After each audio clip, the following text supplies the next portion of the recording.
রাহমাতুল্লাহি তাআলা ওয়া বারাকাতুহু। ওয়া আলাইকুম আসসালাম ওয়া রাহমাতুল্লাহি ওয়া বারাকাতুহু। নবীর ইশকে মোহাম্মদের জন্য আমি একটা নাম শরীফ পাঠ করব, আপনারা মনোযোগ দিয়ে শুনুন।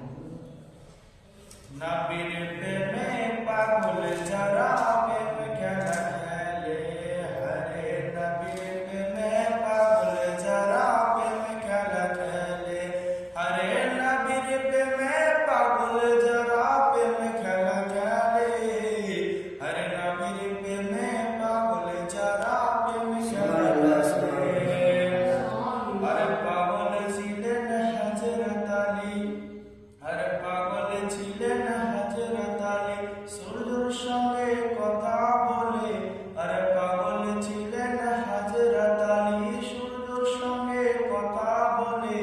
হরে নামাজ আমি পড়লে তুমি যাবে রে দলে, হরে নামাজ আমি পড়লে তুমি যাবে রে দলে।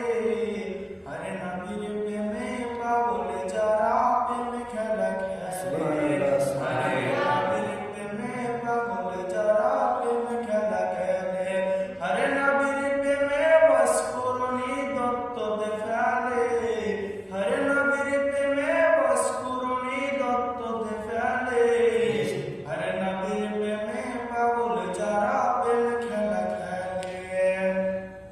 আরে পাগল ছিলেন আবু বকর, প্রেম দরিয়ায় দিলেন সাঁতার। আরে পাগল ছিলেন আবু বকর, প্রেম দরিয়ায় দিলেন সাঁতার। আরে হাসর মিজান পাড়ি দিতে সেই প্রেমের বলে। তাহলে এখানে আমাদের বোঝা যাচ্ছে যে আমাদের ইশকে মহব্বত, নবীর প্রতি মহব্বত আনতে হবে। ঠিক আছে, তাহলে আমরা আবার আগাবো। ঠিক আছে, তো নবীর প্রেমে পাগল তিনি প্রেম খেলা খেলে।